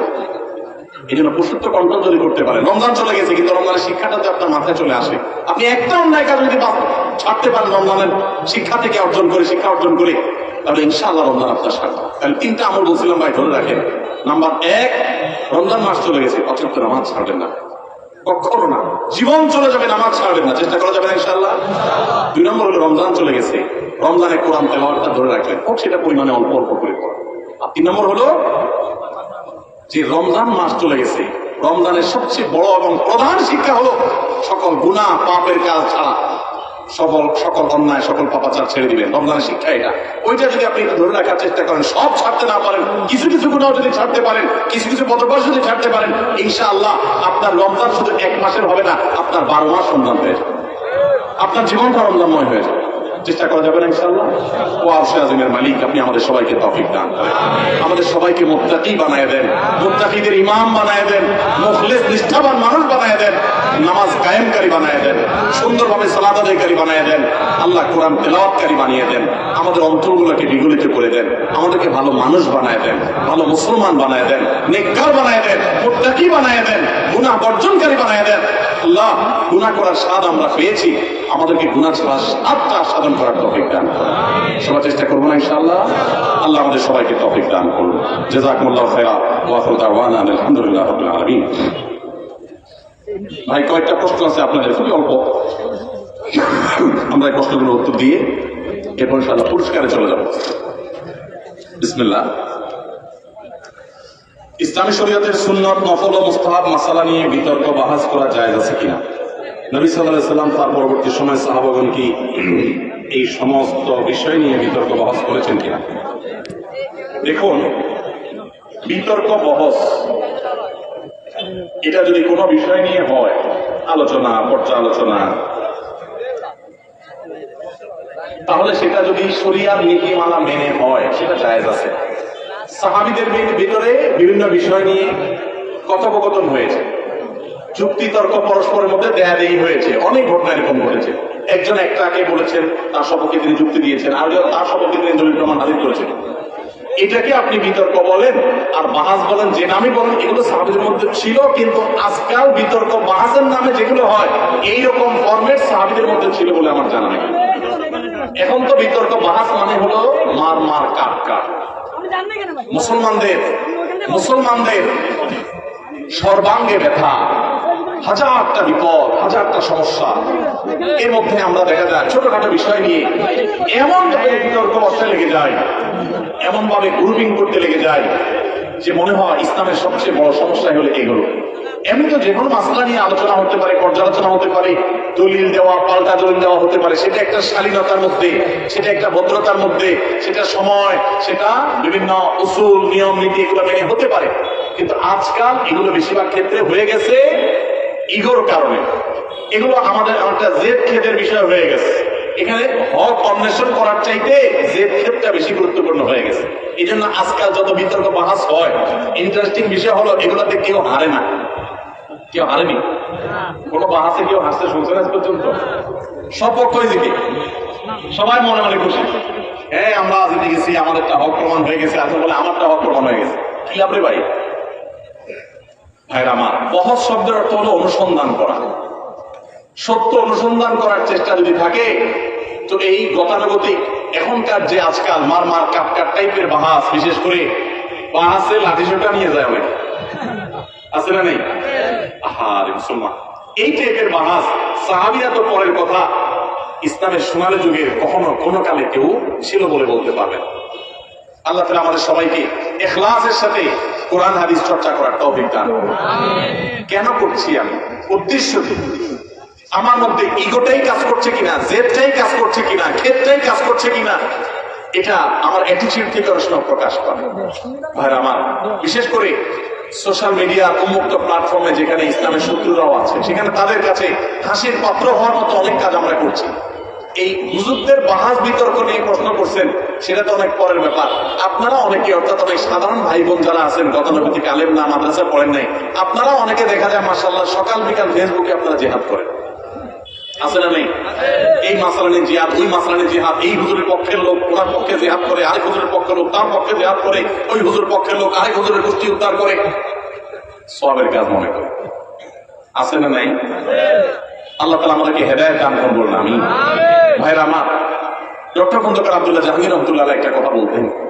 স্যার বলতেন, দেখেন আমরা হুজুরা গন্ডগোল করবো, এটা আমাদের ব্যাপার। আপনারা সাধারণ মানুষ কি দুঃখে এখানে ঢুকে নিজের ইমান নষ্ট করতে আসেন? কেন কেন আপনি কোন হুজুরের পক্ষ নিয়ে এসে আরেক হুজুরের গালি দিয়ে নিজের ইমান নষ্ট করতে আসেন? কে শিখেছে আপনাকে ইসলাম? যেই হুজুরের ভক্তি আপনাকে আরেক হুজুরকে গালি দিতে শিখিয়েছে ফেসবুকে, সেই হুজুর আপনার প্রকৃত ইসলামের শিক্ষক হতে পারে না। যদি আপনি কারোর অনুসারী হওয়ার পর অন্যদের ব্যাপারে আপনার ভিতরে হিংসাত্মক মনোভাব আসে, শত্রুতাপূর্ণ মনোভাব আসে, বা তাদের গোষ্ঠী উদ্ধার করাটাকেই একমাত্র ইসলামের কাজ মনে করেন, সারাদিন রাত এগুলোই শুধু করতে থাকেন, তাহলে বুঝতে হবে আপনার ইসলামের শিক্ষক পরিবর্তন করতে হবে। ভাইরা আমার, শত শত আগুন ইসলামের উপরে লেগে গেছে আজ, আর আমরা ব্যক্তিগত বিষয়গুলো নিয়ে আমরা একের বিরুদ্ধে অন্যে কাদা ছড়াছড়ি করছি। লজ্জা হয়।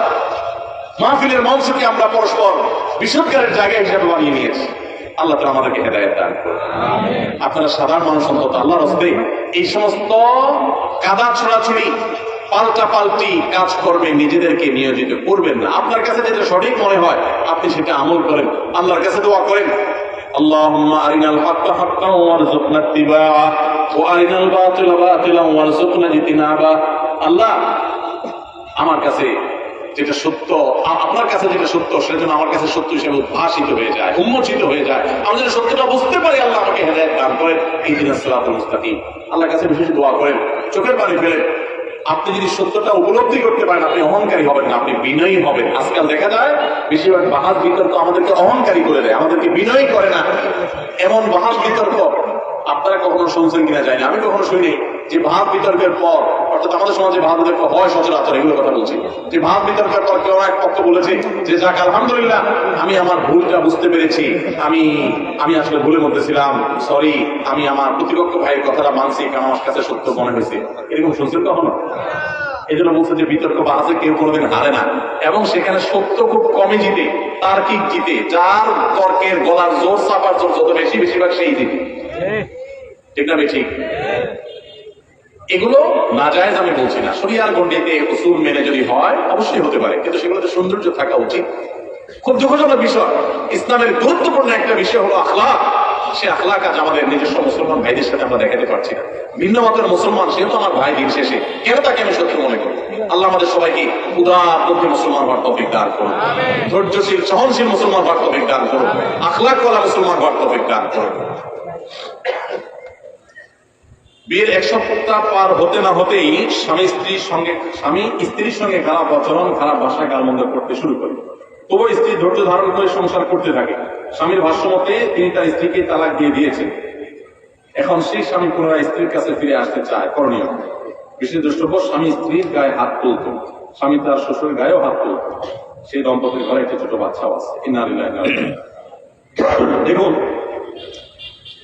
এই সমস্ত প্রশ্ন, বিশেষ করে তালাক সংক্রান্ত প্রশ্ন, কখনো এই ধরনের সংক্ষিপ্ত প্রশ্নোত্তরের কোন সেশনে আপনারা এই প্রশ্নগুলো লিখে দিবেন না। সবসময় আমরা বলি এগুলোর জন্য কোন ফতোয়া বিভাগে যাবেন, কোন দারুল ইফতা যাবেন, কোন বড় মাদ্রাসা, বড় মসজিদে মুফতি সাহেব, খতিব সাহেবদের কাছে যাবেন, লিখিত ভাবে দিবেন বা বসে বিস্তারিত বলবেন। কারণ এগুলোতে সংক্ষিপ্ত প্রশ্নের উত্তর দেওয়া যায় না। এখানে প্রশ্ন পাল্টা প্রশ্নের ব্যাপার আছে। তালাকের বিষয়টা অত্যন্ত সেন্সিটিভ। আপনি কি শব্দ বলেছেন তার উপর নির্ভর করবে এটার মাসআলার উত্তর। তো আমি এখানে সংক্ষিপ্ত লেখা দেখে উত্তর দিয়ে দিলে সেটা ভুলও হতে পারে। এই জন্য আমরা মৌলিক নীতিমালা বলে রাখি। ইন্ডিভিজুয়াল কোনো ফতোয়া, তালাক সংক্রান্ত মাসআলার উত্তর আমরা দেই না। সেটা কোনো টেলিভিশন প্রোগ্রামেও না, সেটা কোনো মাহফিলেও না, কোনো ওপেন ধরনের প্রোগ্রামে না। কারণ এখানে প্রশ্নকর্তা নাই। প্রশ্নকর্তাকে আমার পাল্টা অনেকগুলো প্রশ্ন করা লাগবে, যে কোন অবস্থায় তালাক দিয়েছে, কি বলেছে, শব্দটা কি ছিল, এগুলোর উপর নির্ভর করবে মাসআলাটা। এই জন্য তালাকটা এত ছেলে খেলা না। তালাক এবং বিয়ে এই বিষয়গুলো খুবই সেন্সিটিভ। এগুলো ওলামাদের কাছ থেকে যে আলাদা দারুল ইফতা গিয়ে জেনে নেবেন। আমি আপনার তালাকের প্রশ্ন উত্তর দিচ্ছি না, তবে মৌলিক নীতিমালা বলে রাখছি। সেটা হলো, স্বামী যদি স্ত্রীর প্রতি অন্যায় করে সেটা অবশ্যই অন্যায় জুলুম। কোন স্বামী যদি স্ত্রীর শ্বশুর গায়ে হাত তোলে, নাউজুবিল্লাহ, জীবনে তো এরকম এর আগে শুনি নাই যে শ্বশুর গায়ে হাত তুলেছে। হতে পারে কোনো মানুষ, আল্লাহ তাআলা হেদায়েত দান করুন, এরকম যদি কেউ হয়ে থাকে, সে তো অপরাধ এবং পাপিষ্ঠ ব্যাপারে কোনো সন্দেহ নেই। সে তো নামে মুসলমান, সে তো মুসলমান একেবারেই নামটা অস্তে, ইসলামের ধারে কাছেও সে নেই। এত বড় অনাচারকারী, এত বড় অভদ্র এবং বেয়াদব এবং এত বড় আপনার অন্যায়কারী অনাচারকারী মানুষ কখনো আদর্শ মুসলমান হতে পারে না। ভাইরা আমার, স্ত্রীর গায়ে হাত তোলা এটা নবী সাল্লাল্লাহু আলাইহি ওয়াসাল্লাম প্রসিদ্ধ সিনিয়র যত সাহাবী ছিলেন, খোলাফায়ে রাশিদা ছিলেন, কারোর থেকে আমরা জানি না যে কেউ স্ত্রীর গায়ে হাত তুলেছে। স্ত্রীকে শাসন করা ইসলামে জায়েজ আছে, তার নীতিমালা আছে, তার নির্দিষ্ট উসুল জওয়াবেত আছে, শর্ত শরায়েত আছে। সেগুলোর ভিত্তিতে স্ত্রী আপনার বয়সে ছোট থাকেন সাধারণত, আল্লাহ তাকে আপনার অধীনে করে দিয়েছেন, তাকে প্রয়োজন আপনি শাসন করতে পারবেন। কিন্তু এই শাসন করতে গিয়ে নবী সাল্লাল্লাহু আলাইহি ওয়াসাল্লাম কখন তার স্ত্রীর গায়ে হাত তোলেননি। কোন সাহাবী, প্রসিদ্ধ কোন সাহাবী তুলেছেন এরকম কোনো বর্ণনা পাওয়া যায় না। তাহলে বিয়ের পরপরই এরকম স্ত্রীর প্রতি চড়াও হওয়া, গালমন্দ করা, আবার স্ত্রীর বাপের গায়ে হাত তোলা, নাউজুবিল্লাহ, এটা তো সন্দেহাতীত ভাবে কোনো ফাসিকের কাজ, কোনো মুসলমানের কাজ না। আমরা আজকাল অনেক বেশি অসহনশীল হয়ে গেছি ভাই। শুধু স্ত্রী কেন, স্বামীর বেলায় একই কথা প্রযোজ্য। অনেক মহিলা আছে আজকাল, আমাদের কথাগুলো অনেক সময় আল্লাহ মাফ করুক একচেটিয়া হয়ে যায়, অর্থাৎ স্ত্রীদের প্রতি জুলুম বেশি হয়, সেজন্য এই কথা এদিকেই কথা বেশি হয়ে যায়। অনেক সময় উল্টাটাও হয়, অনেক মহিলা দৌড়ানির উপরে সারাদিন পুরুষ লোকটা থাকে না, থাকে না, বেচারা মুখ বুঝে সহ্য করে, কারো বলতেও পারে না শর্মে। মহিলা তো হুজুরের কাছে একটা প্রশ্ন ধরা দিল, হুজুর দিলে গোষ্ঠী উদ্ধার করে পুরুষ লোকটারে সকাল বিকাল কই মাছ বাজার মতো করে উল্টায় আর বাঁচতে থাকে, আছে না নেই? কত ধরে ঠিক করেছে, এই লোক মনে কষ্টে আছে। আল্লাহ তাআলা সবার কষ্ট দূর করে দেয়। হ্যাঁ আমার অতিরিক্ত নারীবাদী চর্চা, নারীবাদের চর্চা, নারীবাদ এটা একটা বিশেষ পরিভাষা, আপনারা জানেন, এটা ডেফিনেশন, এটার পরিচয়, সংজ্ঞা। আমি এটা শব্দটা বলছি, অতিরিক্ত নারীবাদ চর্চা আমাদের মা বোনদেরকে অনেক সময় বেয়াদব করে দেয়। অনেক সময় মা বোনদেরকে তাদের সীমানা ছাড়িয়ে নিয়ে যায়, তারা মাত্রা জ্ঞান হারিয়ে ফেলে, স্বামীর সাথে অসৎ ব্যবহার করে, দুরাচরণ করে। এই ভদ্র মহিলা যদি সংসারটা কোনো রকম ভেঙে যায়, তখন সে বুঝে কত কানে কত চাল। তাকে উস্কানি দিয়ে তথাকথিত নারীবাদীরা তাকে অ্যাগ্রেসিভ করে দিয়েছে। একটা সময় যখন সে তার সোনালী সংসারটা ধ্বংস করে ফেলে, তখন সে টের পায় যে সে কি হারিয়ে ফেলেছে।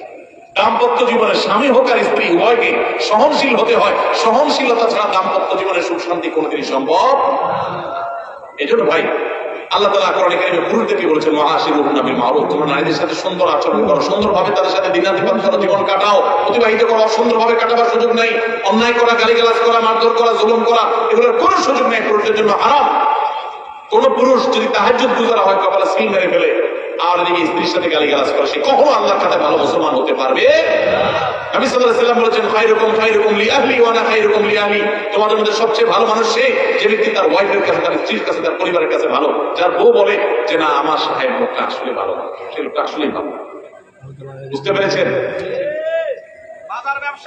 আবার অনেক মহিলা যদি এটা শুনে বলে যে ঠিক আছে, আমি ভালো বললে তুমি আল্লাহর কাছে ভালো হবা চান্দো, তাহলে শাড়ি একটা পিছে দুইটা না দিলে তো আমি ভালো বলবো না, এই বলা না।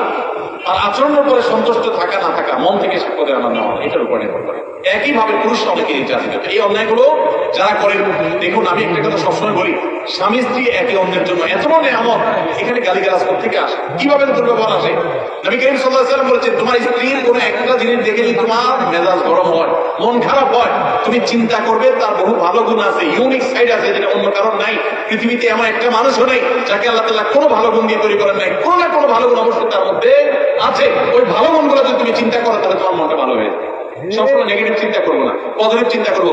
আর কিছু না হোক, আপনার স্ত্রী আপনার চরিত্র হেফাজত করছেন, আপনাকে গুনাহ থেকে রক্ষা করতে সহযোগিতা করছেন, এই একটা কারণে আপনি তার প্রতি কৃতজ্ঞতা সারা জীবন আদায় করা উচিত।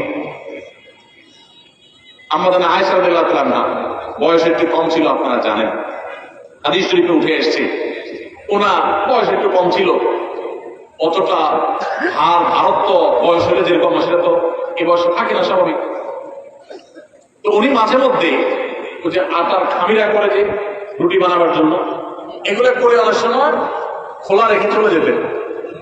তো গৃহস্থলী যে সমস্ত ইয়া আছে, মুরগি বা ছাগল, এগুলো অনেক সময় সেগুলোতে মুখ দিতে খেত। এটা তো সাংসারিক জীবনে, দাম্পত্য জীবনে বলা যায় যে এক ধরনের ত্রুটি নাকি? কিন্তু নবী রাসূলুল্লাহ সাল্লাল্লাহু আলাইহি ওয়াসাল্লামের কারণে কখনো তার সাথে শক্ত ব্যবহার, দুর্ব্যবহার তো দূর কি বাপ, কখনো রূঢ় আচরণ করেছে এরকম পাওয়া যায়। আজকাল যারা স্ত্রীর সাথে খারাপ ব্যবহার করেন বা স্ত্রীরা স্বামীর সাথে খারাপ ব্যবহার করেন, শয়তান তাদেরকে একটা মাসালা সাপ্লাই করে। কি মাসালা সাপ্লাই করে? শয়তান বলে যে একটু শাসন না করলে শিখবে করতে গেছে, এই জন্য তাকে একটু বাপ মা তুলে গালে গেলাস করে আমি শাসন করি। এগুলো শয়তানের ধোঁকা। কার ধোঁকা? এগুলো করা যাবে না। আল্লাহ আমাদের সবাইকে উত্তম আচরণকারী হওয়ার তৌফিক দান করুন। মা বোনরা স্বামীদের সাথে দুর্ব্যবহার করবেন না, তারা আপনাদের অভিভাবক, আল্লাহ দায়িত্বশীল করেছেন। আপনার বুঝে না আসলে একটু সবর করেন, সহনশীল হন, শ্রদ্ধা করতে শিখেন, তর্ক করবেন। অনেক মেয়েরা আছে কথায় কথায় তর্ক, একটা বললে তিনটা সাধারণ আছে না নেই? কথা মাটিতে পড়তে দেরি, জবাব দিতে দেরি নাই। অনেক বোন আছেন আমার, ৫ ওয়াক্ত নামাজ পড়েন, মাশাআল্লাহ বোরকাও পড়েন, হাত মোজা পাপোজা মেনটেন করেন, কোরআন তেলাওয়াত করেন, মাশাআল্লাহ কোনো আমলের কমতি নাই, কিন্তু স্বামীটাকে মানুষ মনে করে না। আছে না নাই? এই আল্লাহর বান্দী কখনো আল্লাহর কাছে প্রিয় পাত্রী হতে পারবে? ঠিক একই ভাবে কোন স্বামী যত ইবাদত গুজার হোক, আলেম হোক, দিনদার হোক, গাড়িওয়ালা হোক, টুপিওয়ালা হোক, নামাজি হোক, কিন্তু তার স্ত্রীকে সে গালিগালাজ করে, খারাপ ব্যবহার করে, কোশ্চেন কালেও সে আল্লাহর খাতায় ভালো মুসলমান হতে পারে? এজন্য ভাই দাম্পত্য জীবনে পরস্পরকে শ্রদ্ধাশীল হতে হয়, সহনশীল হতে হয়। আজকাল পত্রিকার কথা করলে দেখবেন ঠুনকো ইস্যুকে কেন্দ্র করে সংসার ভেঙে যাচ্ছে, খান হয়ে যাচ্ছে, সব বেসবর হয়ে যাচ্ছে, অসহনশীল হয়ে যাচ্ছে। এই যে রমজান মাস গেছে, কি শিখছি আমরা? রমজান আমাদেরকে সহনশীলতা শিখেছে, সংযম শিখেছে, আত্মনিয়ন্ত্রণ শিখেছে, ধৈর্য ধারণ করা শিখেছে। মনে চাইলেই সবকিছু করা যাবে না, মনে চাইলেই খাওয়া যাবে না, হাত বাড়ানো যাবে না, মুখ দিয়ে একটা কথা বলা যাবে না, হিসাব নিকাশ করতে হবে। আল্লাহ আমাদের সবাইকে সেই তৌফিক দান করুন। আমাদের গ্রামের মানুষ শিরক বিদআত বিশ্বাস করে, তাই এই বিষয় নিয়ে একটু আলোচনা করেন। এই বিষয়ে আলোচনা তো আর এখন আর করার সুযোগ নাই, আমরা তো আলোচনা শেষ করেছি। তারপর আমি সংক্ষেপে একটু বলতে চাই, আখিরাতে আমরা সবাই আল্লাহর কাছে নাজাত চাই কি চাই না ভাই? যদি আল্লাহর কাছে নাজাত এবং মুক্তি চাই, কিয়ামতের দিন যদি আল্লাহ বলেন, বান্দা তুমি সারা জীবন যা করে আসছো না আসছো, তোমার ভালো মন্দ সব স্টাডি করার পর, অ্যানালাইসিস করার পর তোমাকে জান্নাতি ঘোষণা করা হলো, তোমাকে জাহান্নাম থেকে মুক্ত এটা ঘোষণা করা হলো, পরোয়ানা দেওয়া হলো। এই সুসংবাদ যেদিন মানুষ শুনবে, এটা হবে তার জীবনের সবচেয়ে বড় সুসংবাদ, ঠিক না ঠিক? এই সুসংবাদটা কে পাবে? যেই লোকের ভিতরে শিরিক মুক্ত ঈমান থাকবে আর বেদাত মুক্ত আমল থাকবে। কি থাকবে ভাই? আল্লাহর কাছে নাজাত পেতে হলে দুটা জিনিস লাগবে। কয়টা জিনিস? ঈমানটা হইতে হবে শিরিক মুক্ত, ঈমানটা হইতে হবে কি মুক্ত? আর আমলটা হইতে হবে বেদাত মুক্ত, আমলটা হইতে হবে কি মুক্ত? বেদাত মুক্ত। এটাকে উল্টা ভাবে বললে ভাই বলতে পারি, তাওহীদ ঈমান আর সুন্নতি আমল। তাওহীদ ঈমান আর সুন্নতি আমল, এগুলো ইনশাআল্লাহ আখিরাতে আমাদেরকে আল্লাহর কাছে নাজাত পাইয়ে দিবে। আল্লাহ আমাদের সবাইকে এগুলো রক্ষা করার তৌফিক দান। তাওহীদ ঈমান কি জিনিস? যে ঈমানে কোনো শিরিক নেই, যে ঈমানে কোনো কি নাই, আল্লাহর ইবাদত করি, আবার কোনো কবরে গিয়ে সিজদা করি। তাওহীদ হলো না শিরিক হলো? শিরিক শব্দের অর্থই হলো কাউকে পার্টনার সাব্যস্ত করা, কোন শরীক বা পার্টনার বানানো। সেজদা দিয়েছেন আল্লাহকে, আবার যায় কবর আল্লাহকেও দিয়েছেন, তাহলে এই সেজদা আল্লাহরেও দিলেন, তারেও দিলেন, তাহলে আল্লাহর পার্টনার বানাই ফেললেন। সেই সেজদার মালিক উনিও, ঠিক না ঠিক? দোয়া করলেন যায় আল্লাহর কাছে, আল্লাহ একটা ছেলে দেন, একটা মেয়ে দেন, ব্যবসার উন্নতি দেন, বরকত দেন, এটা দেন সেটা দেন, দোয়া করলেন। আবার যায় মাজারে যায় বললেন, কাজা বাবা এটা দিয়ে, তাহলে শিরিক করলেন। কি করলেন? শিরিক করলেন। আল্লাহ কোরআনে বলেছেন, লাকাদ উহিয়া ইলাইকা ওয়া ইলাল লাযিনা মিন ক্বাবলিকা লা ইন আশরাকতা লা ইয়াহবাতান্না আমালুক ওয়া লা তাকুনান্না মিনাল খাসিরিন। রাসূল, আপনি এবং আপনার আগে যত নবী রাসূল এসেছে পৃথিবীতে, সবার প্রতি আল্লাহ তাআলার একটা কমন অর্ডার ছিল, কমন নির্দেশ ছিল। কি সেটা? যদি শিরকে লিপ্ত হন, আল্লাহ তার রাসূলকে বলতেছেন, আপনি যদি শিরকে লিপ্ত হন, লা ইয়াহবাতান্না আমালুক, আপনার আমল বরবাদ হয়ে যাবে, ক্রস চিহ্ন দিয়ে দেওয়া হবে, ক্যান্সেল করে দেওয়া হবে, ডিলিট হয়ে যাবে, কোনো আমল কবুল হবে না, ওয়া লা তাকুনান্না মিনাল খাসিরিন, আপনি ক্ষতিগ্রস্ত হয়ে যাবেন। ভাইরা আমার, একবার শিরকে লিপ্ত হলে জীবনের সমস্ত আমল বরবাদ হয়ে যাবে। এই জন্য শিরক থেকে বেঁচে থাকবো তো ইনশাআল্লাহ। আমাদের সমস্ত লাভ এবং ক্ষতির মালিককে কোন কবর, কোন মাজারে, কোন আল্লাহর ওলি থাকতে পারেন। আমরা সে আল্লাহর ওলি, আল্লাহ নেককার বান্দা, তিনি ভালো কাজ যেগুলো জীবদ্দশা করেছেন সেগুলো আমরা করব, কিন্তু আমরা তার কাছে সাহায্য চাইবো না। কারণ আল্লাহ নবী সাল্লাল্লাহু আলাইহি সাল্লাম তার প্রিয় একজন সাহাবীকে বলেছেন, ইযা সাআলতা ফাসআলিল্লাহ ওয়া ইযা ইসতাআনতা ফাসতাইন বিল্লাহ। তুমি যখন কিছু চাইবা তখন আল্লাহর কাছে চাইবা, যখন সাহায্য প্রার্থনা করবা কার কাছে প্রার্থনা করবা? আল্লাহর কাছে। নামাজওয়ালার কাছে, নবী সাহেবের কাছে কারোর হাতে কোনো ক্ষমতা নাই, সমস্ত ক্ষমতা কার কাছে? আল্লাহর কাছে। নবী সাল্লাল্লাহু আলাইহি ওয়াসাল্লাম নিজেও কার কাছে সাহায্য চাইছেন? ওই কবরওয়ালা যিনি, তিনিও